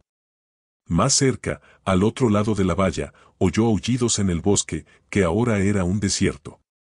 Una serie de golpetazos siguieron a los aullidos cuando los coyotes se arrojaban contra la valla. «Cristo». «Brad», dijo Johnny en voz baja, inclinándose sobre él, a juzgar por el sonido. «¿Qué? ¿Estás bien?» «Como una rosa». Seguía sin abrir los ojos. «Brad». «¿Qué?» «He tenido una idea para una película». ¿Ah, sí? ¡Qué bien! Es la mejor idea que he tenido desde que se me ocurrió el nombre de un coche, el Chrysler Cervix. Y aparecerás tú. Estás como una cabra, Ion, dijo con los ojos aún cerrados, se sentía mejor así. Pero te seguiré el juego. ¿Cómo se llamará esa película en la que apareceré yo? Los negros no saben saltar vallas, dijo Johnny y empezó a reír estruendosamente. Su risa sonaba agotada y demencial. Conseguiré que la dirija el mismísimo Mario Van Peebles. Y Larry Fishburne interpretará tu papel. Claro, dijo Brad, incorporándose trabajosamente. Me encanta Larry Fishburne. Le pone mucha intensidad. Ofrécele 1 millón para empezar y un Chrysler Cervix como parte del acuerdo sobre los beneficios. ¿Quién podría resistirse? Cierto, cierto, coincidió Johnny, riendo ahora tan fuerte que apenas podía hablar. Solo que por su rostro corrían lágrimas, y Brad no creyó que fueran de alegría. No hacía ni 10 minutos que Cammy Reed había estado a punto de volarle la cabeza, y Brad dudaba que Johnny lo hubiera olvidado. De hecho, Brad dudaba de que Johnny olvidase gran cosa. Era un talento que habría cambiado gustoso, si hubiera tenido ocasión. Brad se puso en pie, cogió la mano de Belle y la ayudó a incorporarse. Se oyeron nuevos golpetazos en la valla, nuevos aullidos y después ruido de dentelladas, como si los seres hambrientos del otro lado intentaran abrirse paso a mordiscos a través de las estacas. ¿Qué te parece?, preguntó Johnny, dejando que Brad le ayudara también a él a incorporarse. Trastabilló, recuperó el equilibrio y se secó las lágrimas de los ojos. Francamente, creo he saltado muy bien, dijo Brad. Pasó un brazo alrededor de su mujer y después miró a Johnny. Vamos, Blanco. Has llegado al éxito trepando por encima de tu primer negro. Tienes que estar agotado. Entremos en la casa. 2. La criatura que cruzó a saltos vacilantes la valla situada al fondo del jardín trasero de Tom Billingsley era la versión infantil del lagarto, específicamente un monstruo de Gila. Que Jeb Murdoch hace estallar sobre una roca durante su concurso de tiro con Candy, en la mitad de la película Los Vigilantes. Sin embargo, su cabeza era la de un fugitivo de Parque Jurásico. Subió a brincos los escalones traseros, serpenteó hasta la puerta de rejilla y la empujó con el morro. No ocurrió nada. La puerta se abría hacia afuera. El monstruo de Gila proyectó su cabeza de saurio hacia adelante y empezó a arrancar pedazos del panel inferior de la puerta con los dientes. Solo necesitó 3 mordiscos para colarse en la cocina del viejo Doc. Gary Soderson fue vagamente consciente de que alguien le echaba el aliento putrefacto en la cara. Intentó apartarlo de un manotazo, pero el olor se hizo más fuerte.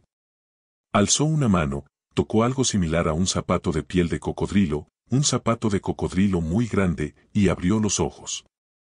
Lo que vio inclinado sobre él, tan cerca que podía besarlo y mirándole fijamente con una curiosidad casi humana, era tan grotesco que ni siquiera pudo gritar.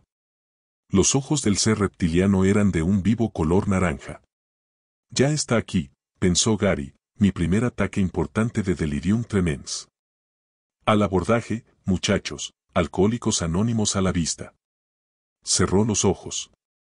Intentó decirse que no olía el aliento a ciénaga ni oía los chasquidos monocordes de un rabo que se arrastraba por el linóleo de la cocina. Cogió la fría mano de su esposa muerta. Ahí no hay nada. Ahí no hay nada. Ahí no hay, dijo.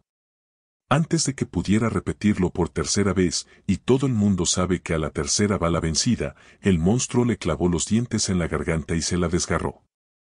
3. Johnny vio unos pequeños pies a través de la puerta de la despensa abierta y asomó la cabeza al interior. Ellie y Ralphie estaban tumbados en lo que parecía una colchoneta, abrazados. Se habían quedado dormidos, sin importarles los disparos que habían sonado en el exterior, pero ni siquiera en sueños habían escapado por completo a lo que ocurría, sus rostros estaban blancos y en tensión. Su respiración tenía un sonido acuoso que le hizo pensar en sollozos ahogados, y los pies de Ralphie se agitaban convulsivamente, como si soñara que corría.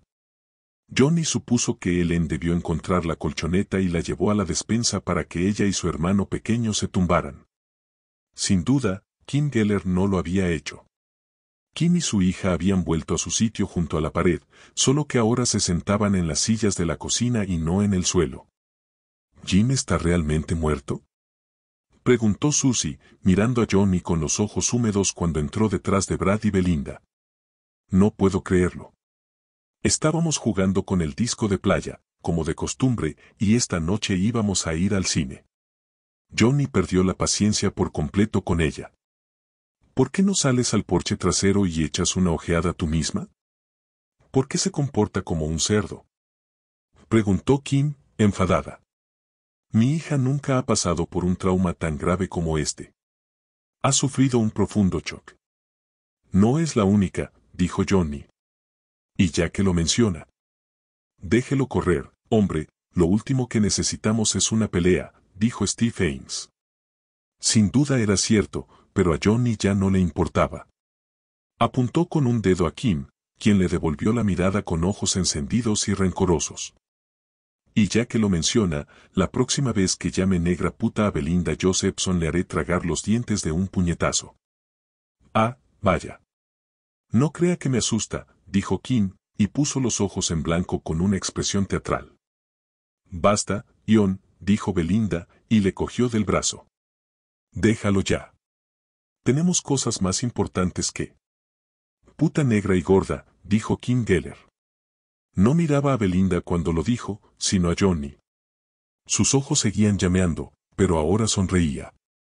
Él pensó que era la sonrisa más venenosa que había visto en toda su vida. Puta asquerosa, gorda y negra. Dicho esto, se señaló la boca y los dientes con un dedo, desafiándolo. Su hija la miraba con expresión aturdida. ¿De acuerdo? ¿Lo ha oído? Pues venga. Hágame tragar los dientes de un puñetazo. Enséñeme cómo lo hace. Johnny dio un paso al frente con intención de hacer precisamente aquello. Brad le cogió un brazo y Steve el otro. Salga de aquí, imbécil, dijo el viejo Doc. Su voz era dura y seca. De algún modo consiguió llegar hasta Kim, que le miró entre sorprendida y reflexiva. Salga de aquí ahora mismo. Kim se levantó de la silla, tirando de Susie para que la siguiera.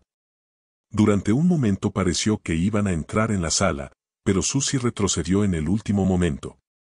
Kim extendió el brazo para impedírselo, pero Susie continuó retrocediendo. ¿Qué haces?, preguntó Kim. Vamos a entrar en la sala. Tenemos que alejarnos de estos. Yo no, dijo Susie sacudiendo la cabeza. Tal vez tú. Pero yo no. Ni hablar. Kim la miró fijamente y después se volvió hacia Johnny con la cara desfigurada por el odio. «Fuera de aquí, Kim», dijo Johnny. Aún podía verse estrellándole un puño en la boca, pero la locura iba pasando y su voz era casi firme. «Estás fuera de ti. Susie. Ven aquí. Nos alejaremos de esta gente tan odiosa». Susie dio la espalda a su madre, temblando de pies a cabeza. Johnny se dijo que eso no cambiaba su opinión acerca de la chica, frívola y superficial, pero al menos parecía estar un par de peldaños por encima de su madre en la cadena alimentaria. Lentamente, como un robot oxidado, Dave Reed levantó los brazos y la rodeó con ellos. Cami pareció a punto de protestar, pero enseguida se serenó. «De acuerdo», dijo Kim. Su voz volvía a ser firme y contenida, la voz de alguien que habla en sueños. «Si me necesitan, estaré en la sala». Sus ojos se posaron sobre Johnny, a quien parecía haber identificado como el origen de todas sus desgracias. «¿Y usted?» «Basta», dijo Audrey con brusquedad. Todos la miraron sorprendidos, excepto Kim, que se perdió en la oscuridad de la sala. «No tenemos tiempo para estas tonterías. Tenemos una pequeñísima posibilidad de salir de aquí, pero si se dedican a reñir como unos idiotas, lo único que conseguiremos será morir». «¿Quién es usted, señora?», preguntó Steve. «Audrey Wheeler». Era alta, con piernas largas y enérgicas, ciertamente sensuales debajo de los pantalones cortos azules, pero su rostro estaba pálido y demacrado. Aquel rostro le recordó a Johnny el aspecto que presentaban los hijos de Carver durmiendo uno en brazos del otro, y de repente se descubrió intentando recordar cuando había visto por última vez a Audrey y pasado el día con ella. No lo consiguió. Era como si ella hubiera abandonado por completo la vida informal y despreocupada de la calle. «Bebé chuleta, bebé probeta», pensó de pronto, «te he visto morder la teta». Entonces recordó las furgonetas que había visto en el suelo del cuarto de los Wheeler la tarde que había pasado mirando Bonanza con Seth. Y en cuanto lo hizo, hubo una especie de terremoto en su cabeza. Forajidos que parecían actores de cine. El comandante Pike, un alienígena bueno que se había vuelto malo. El escenario del lejano oeste. Aquello sobre todo. «Le encantan los westerns antiguos», le había dicho Audrey aquel día. Recogió varios de sus juguetes mientras hablaba, como si estuviera nerviosa. Bonanza y El hombre del rifle son sus favoritos, pero mira cualquier reposición de la televisión por cable. Siempre que salgan caballos, desde luego. «¿Es tu sobrino, Audrey?» «¿Es Seth quien lo hace?» «No». Alzó una mano y se frotó los ojos. «Seth, no. Lo que hay dentro de Seth». 4. Les contaré lo que pueda, pero no queda mucho tiempo. Los supercarros volverán dentro de poco. «¿Quién lo hace?», preguntó el viejo Doc. «¿Lo sabes tú, Aud?» «Los vigilantes, unos forajidos. Y el lugar donde nos encontramos es en parte el lejano oeste, tal como existe en la televisión, y en parte un lugar llamado el Pasillo de la Fuerza, que solo existe en una serie de dibujos animados del siglo XXIII. Inspiró profundamente y se pasó las manos por el cabello. «No lo sé todo, pero...». «Cuéntanos todo lo que puedas», dijo Johnny. Audrey consultó su reloj de pulsera y puso cara de contrariedad. «Se ha parado». «El mío también», dijo Steve. «Imagino que el de todos». «Creo que aún queda tiempo», dijo Audrey. «Es decir, me parece que aún es pronto para iniciar la evacuación». De pronto se echó a reír, sobresaltando a Johnny y los demás, no por el tono ligeramente histérico, sino por la genuina alegría que se adivinaba debajo. Vio cómo la miraban todos e hizo un esfuerzo para recuperar la compostura. «Lo siento, es una especie de juego de palabras. No tienen por qué entenderlo. Al menos, no de momento. Tendremos que esperar. Si mientras tanto vuelve a traer a los vigilantes, tendremos que resistir, supongo». «¿Se están haciendo más fuertes?», preguntó de pronto Cami. «¿Esos vigilantes son cada vez más poderosos?». «Sí», respondió Audrey. Y si el ser que está haciendo esto obtuvo la energía de las personas que murieron en los bosques, el próximo ataque será el peor que hayamos sufrido. Rezo para que no ocurra, pero creo que es lo más probable. Miró a su alrededor, inspiró profundamente y empezó a hablar. Lo que hay dentro de Seth se llama Tak. ¿Es un demonio, Aud? Preguntó el viejo Doc. ¿Alguna clase de demonio? No. No tiene religión, podría decirse. A menos que la televisión cuente. Se parece más a un tumor, creo yo. Un tumor consciente que disfruta con la crueldad y la violencia. Lleva en su interior al menos 2 años. En cierta ocasión oí la historia de una mujer de Vermont que encontró una viuda negra en el fregadero. Al parecer, entró en la casa dentro de una caja vacía que su marido había traído del supermercado donde trabajaba. La caja estaba llena de plátanos importados de América del Sur. La araña había sido embalada junto con ellos. Creo que Tak llegó a la calle Poplar de una manera similar.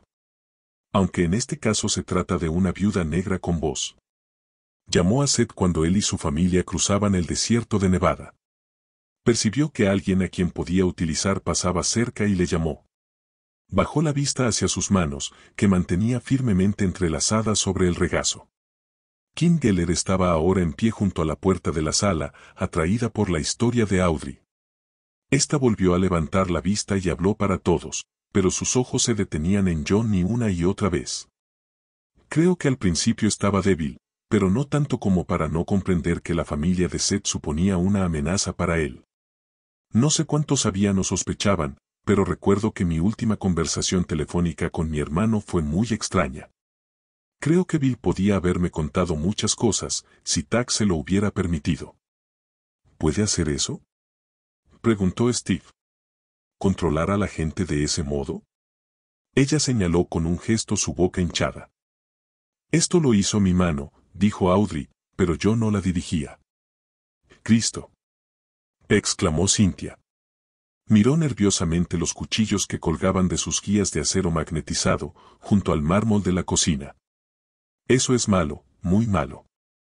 Aunque podía ser peor, dijo Audrey, Tak solo puede controlar físicamente a corta distancia. ¿Muy corta?, preguntó Cami. En general, no más de 5 o 6 metros. Más allá, su influencia física se agota rápidamente. Eso es lo habitual, aunque ahora no se sabe, pues nunca se había cargado tanto de energía.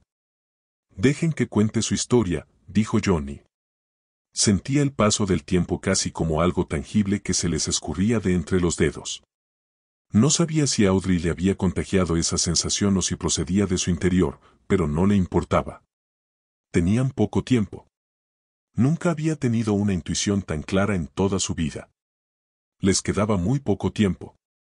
Allí hay todavía un niño, dijo Audrey hablando lentamente y con énfasis. Un niño dulce, muy especial, llamado Seth Garin.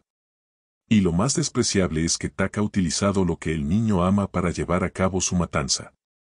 En el caso de mi hermano y su familia fue Flecha Rastreadora, uno de los supercarros de los motocops. Estaban en California, finalizando el viaje que les había llevado a través de Nevada, cuando ocurrió. No sé de dónde obtuvo Tak la energía para materializar a Flecha Rastreadora, sacándola de los pensamientos y sueños de Seth. Seth es la fuente de energía básica, pero no es suficiente. Esa cosa necesita más para arrancar de verdad. Es un vampiro, ¿verdad?, dijo Johnny. Solo que lo que extrae es energía física en lugar de sangre. Audrey asintió con un gesto. Sí. Y dispone de una energía mayor cuando alguien sufre. En el caso de Bill y el resto de su familia, tal vez alguien del vecindario murió o sufrió un accidente. O bien había alguien a quien podía hacer daño con facilidad, dijo Steve. Un oportuno vagabundo, por ejemplo. Algún viejo borrachín que arrastra un carrito de la compra. Fuera quien fuese, apuesto a que murió sonriendo. Audrey le miró con expresión triste y asqueada. ¿Lo sabes? No sé mucho, pero lo que sé, encaja con lo que cuentas, le dijo Steve. Vimos a un tipo de esas características allí. Señaló el bosque con el pulgar. Trajan le reconoció.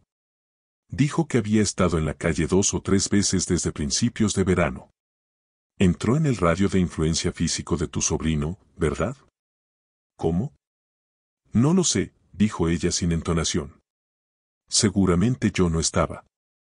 ¿Dónde estaba? Preguntó Cynthia. Se le había ocurrido que la señora Wheeler era una especie de ermitaño. No importa, replicó Audrey. En un sitio a donde voy de vez en cuando. No lo entenderías. La cuestión es que Tack mató a mi hermano Bill y al resto de su familia y utilizó uno de los supercarros para hacerlo.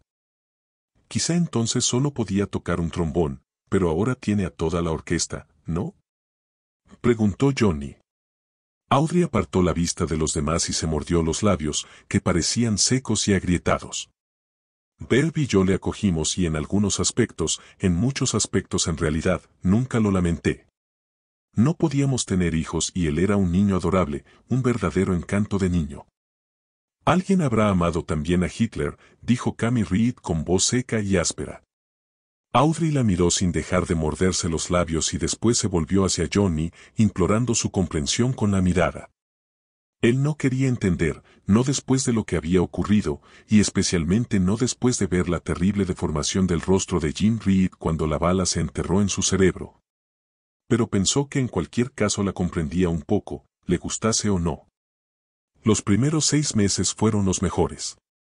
Aunque incluso entonces sabíamos que algo iba mal, naturalmente.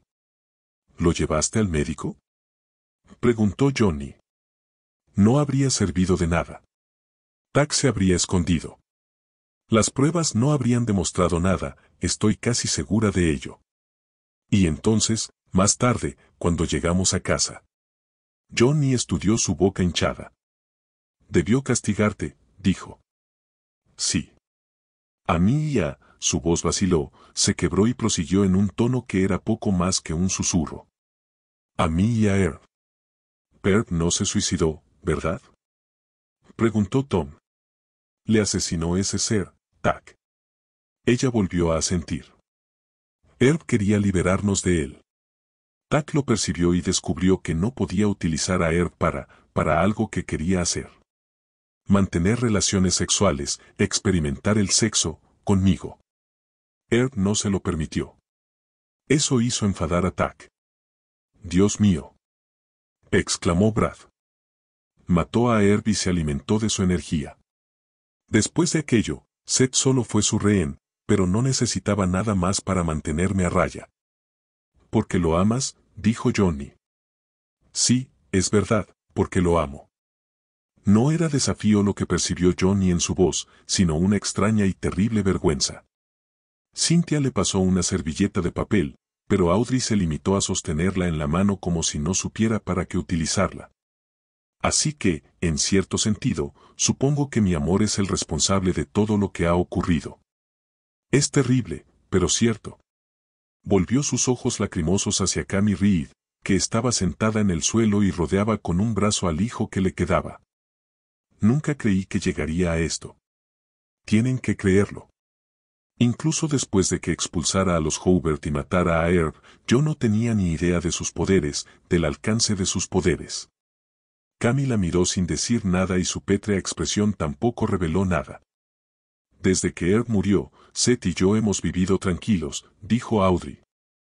Johnny pensó que aquella era la primera mentira flagrante que les había contado, aunque tal vez hubiera disfrazado ligeramente la verdad un par de veces. Seth tiene 8 años, pero su educación no es ningún problema. Le doy algunas clases en casa y entrego un formulario una vez al mes a la Junta Educativa de Ohio. En realidad, es ridículo. Seth ve sus películas y programas de televisión una y otra vez, esa es su verdadera educación. Juega en el cajón de arena, come principalmente hamburguesas y espaguetis y se bebe toda la leche con cacao que le preparo. Casi siempre era Seth, miró a su alrededor con expresión suplicante. Casi siempre era él, aunque, en todo ese tiempo, Tack estaba dentro de él. Creciendo. Echando raíces cada vez más profundas. Invadiéndolo. ¿Y usted no tenía idea de lo que estaba ocurriendo?, preguntó Kim desde la puerta. Mató a su marido pero lo dejó pasar, ¿verdad? Probablemente como un axi. No lo entiende, casi gritó Audrey. No sabe lo que era vivir con él y con aquello en su interior. Creía que estaba con Seth, pero de repente se me ocurría un pensamiento que no disimulaba lo bastante bien, y me encontraba chocando contra un muro una y otra vez. Como si fuera una marioneta y el niño que movía mis hilos quisiera destrozarme. O me daba de puñetazos en la cara, o me retorcía la piel. Ahora utilizó la servilleta de papel. No para enjugarse los ojos, sino para secarse el sudor de la frente. Una vez me hizo caer por las escaleras, dijo. Fue por Navidad, el año pasado. Lo único que hice fue decirle que dejara de sacudir los regalos que había debajo del árbol. Pensé que estaba hablando con Seth, ¿saben? Que Tak se había sumergido en las profundidades. Que estaba durmiendo. Hibernando, o lo que quiera que haga. Entonces vi que sus ojos eran demasiado oscuros, en absoluto los de Seth, pero ya era demasiado tarde. Me levanté de la silla y subí las escaleras. No puedo contarles cómo es, lo horrible que. Es como ir en un coche conducido por un maníaco. Al llegar arriba me volví y simplemente salté del rellano, como si saltara de un trampolín a una piscina. No me rompí nada porque Tak amortiguó mi caída en el último momento. O quizá fuera Seth quien me ayudó. En cualquier caso, fue un milagro que no me rompiera un brazo o una pierna. O el cuello, dijo Belinda. Ajá, o el cuello. Lo único que intento decir es que sí, amaba a Seth, pero lo que había dentro de él me aterrorizaba. Seth era la zanahoria y Tak el palo, dijo Johnny. Cierto. Y yo tenía un refugio a donde ir cuando las cosas se complicaban. Seth me ayudaba, sé que lo hacía. De modo que, sencillamente, pasó el tiempo. Tal vez como pasa para las personas que tienen cáncer. Sigues adelante porque no tienes otra opción. Te acostumbras a cierto nivel de dolor y miedo, y crees que se va a detener allí, que debe detenerse allí. Nunca supe que planeaba esto. Tienen que creerlo. Casi siempre podía ocultarle mis pensamientos. Nunca se me ocurrió que Tak pudiera tener ideas, planes secretos. Esperé, y supongo que luego apareció aquel vagabundo en la casa mientras yo había ido a visitar a mi amiga Jan, y entonces. Se detuvo, conteniéndose y tratando de serenarse de una forma casi visible. Esta pesadilla en la que estamos metidos es una combinación de Los Vigilantes, su película del oeste favorita, y Motocops 2200, su programa de dibujos animados favorito. Sobre todo le gusta un episodio en el que sale el pasillo de la fuerza. Lo he visto muchas veces. Seth lo tiene no solo en una, sino en 3 de las cintas de video que graba. Para hacer un programa de dibujos animados, es terrorífico. Muy violento.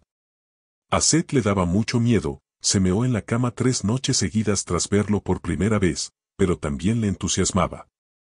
Principalmente por la forma en que los personajes habituales del programa, los buenos y los malos, colaboran para destruir a los temibles alienígenas que se ocultan en el pasillo de la fuerza. Estos alienígenas viven en capullos que el coronel Henry confunde al principio con generadores eléctricos. Y la parte en que revientan para salir y atacan a los motocops asustaría al más valiente. Solo que creo que en esta versión del pasillo de la fuerza, los capullos son nuestras casas, y nosotros. Nosotros somos los temibles alienígenas, dijo Johnny, asintiendo con la cabeza. Todo encajaba de un modo pavorosamente perfecto. Y supongo que lo que más atrae a ambas partes de él es la idea de la colaboración obligada. Llevémonos bien o de lo contrario. A los niños les encanta este concepto porque les ahorra el trabajo de juzgar valores morales, algo que a la mayoría no se le da muy bien al principio. Audrey hizo un gesto de asentimiento. Colaboración obligada. Sí, eso parece correcto. Como la manera en que los protagonistas de Los Vigilantes, buenos y malos, siempre se han aliado con los motocops en los juegos fantásticos que organiza Seth en su cajón de arena. En esas fantasías, incluso el sheriff Streeter y Jeb Murdoch se llevan bien, aunque en la película son enemigos mortales. ¿Lo que ocurre ahora sigue siendo un juego fantástico para Seth? Preguntó Johnny. ¿Qué opinas, Aud? En realidad no lo sé, respondió, porque es difícil saber dónde termina Tak y empieza Seth. Es difícil percibir la frontera. Quiero decir que, a cierto nivel, probablemente él no se engaña, del mismo modo que los niños no se engañan respecto a Santa Claus en cuanto llegan a los 8 o 9 años. Pero detestamos renunciar a algunas de estas ficciones, ¿verdad? Hay una, su voz se quebró por un instante, su labio inferior tembló, pero pronto recuperó la firmeza. Tienen un encanto especial, algo que nos ayuda a superar los momentos difíciles. Tak ha permitido a Seth proyectar sus fantasías en una pantalla más amplia. Eso es todo. Diablos, las está proyectando en realidad virtual, dijo Steve. Eso es lo que estás describiendo, el nirvana de los juegos de realidad virtual. Existe otra posibilidad, dijo Audrey, Seth tal vez no pueda ya detener a Tak, o ni siquiera frenarle. Es probable que Tak haya atado, amordazado y encerrado a Seth en un armario. Si Seth pudiera detener a Tak, ¿lo haría? Preguntó Johnny. ¿Qué crees? ¿Qué sientes? Siento que lo haría, dijo Audrey de inmediato. Siento que en algún lugar de su interior está aterrorizado. Como Mickey Mouse en fantasía, cuando las escobas escapan a su control. Supongamos que tienes razón. Digamos que ahora Tak dirige solo lo que nos está ocurriendo. ¿Por qué lo dirige? ¿Qué obtiene con eso? ¿Cuál es la recompensa para él? Para eso, respondió ella, torciendo la boca hacia abajo en lo que a Johnny le pareció una mueca absolutamente inconsciente de disgusto. Eso, no, él. De acuerdo, para eso. Para Seth, la calle Papler es el pasillo de la fuerza, las casas son capullos y nosotros somos los malvados alienígenas que vivimos en su interior. Es como la película Vuelo al Sol en versión interestelar. ¿Pero qué saca Tak de eso? Algo que es exclusivamente suyo, dijo Audrey, y Johnny recordó de pronto las letras de una antigua canción de los Beatles, ¿qué ves cuando apagas la luz? No sabría decírtelo, pero sé que es solo mío. Las fantasías estaban siempre hechas a la medida de Seth. Creo que son la forma que tiene Tak de conectar con los poderes de Seth, que complementan los suyos. Tak. Creo que a Tak simplemente le gusta lo que nos está ocurriendo. Un profundo silencio se instauró en la habitación. Le gusta, dijo Belinda finalmente, en voz baja y contenida. ¿Qué quieres decir con que le gusta? Cuando sufrimos. Desprendemos algo cuando sufrimos, algo que ese ser lame como si fuera un helado.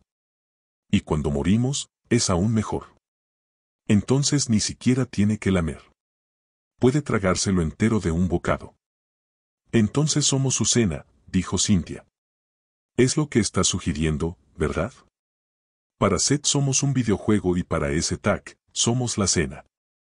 Somos más que eso, dijo Audrey. Piensa en lo que significa la comida para nosotros, es nuestra fuente de energía. Tak está haciendo algo, eso fue lo que me contó Seth. Fabricando algo. No creo que el desierto donde Seth lo recogió fuera su hogar. Creo que era su cárcel. Lo que en definitiva puede estar intentando recrear aquí es su hogar. A juzgar por lo que hemos visto hasta ahora, yo no querría ni acercarme a su vecindario, y mucho menos vivir allí, dijo Steve. De hecho. Suficiente, dijo Cami. Su voz sonó dura e impaciente. ¿Cómo mataremos al chico? Has dicho que tal vez exista un modo. Audrey la miró, escandalizada. No van a matar a Seth, dijo. Nadie matará a Seth. Pueden quitarse esa idea de la cabeza. Solo es un niño inofensivo. Cami se abalanzó sobre ella y la cogió por los hombros. Lo hizo antes de que Johnny pudiera siquiera pensar en moverse. Los pulgares de la mujer se hundieron sobre el nacimiento de los senos de Audrey. Dígale eso a Jimmy. Gritó ante el rostro aturdido de Audrey. Está muerto, mi hijo ha muerto, así que no me venga con historias de que su sobrino es inofensivo. No se atreva. Esa cosa está en él como una solitaria en la barriga de un caballo. Dentro de él. ¿Y si no sale? Pero saldrá, dijo Audrey. Empezaba a recuperar el control de sí misma y su voz era cada vez más serena. Lo hará. Cami relajó lentamente su presa, pero su expresión era de desconfianza. ¿Cómo? ¿Cuándo? He oído un zumbido, como de motores eléctricos, dijo Kim antes de que Audrey pudiera responder. Después alzó la voz temblorosa, «Oh, Dios mío, ya vuelven». Ahora Johnny también pudo oírlo. Era el mismo zumbido eléctrico que había oído antes, solo que ahora sonaba más fuerte, más enérgico y amenazador. Dirigió la vista hacia la puerta del sótano y decidió que probablemente era demasiado tarde para intentar bajar, especialmente con 2 niños durmiendo en la despensa. «Al suelo», dijo. «Todos al suelo». Vio que Cynthia cogía a Steve de la mano y señaló hacia la puerta abierta de la despensa con un dedo que temblaba ostensiblemente. Steve asintió con la cabeza y entraron para cubrir los cuerpos de los niños con los suyos. El volumen del zumbido aumentó. «Recen», dijo Belinda de pronto. Todo el mundo a rezar. Johnny estaba demasiado aterrorizado para rezar.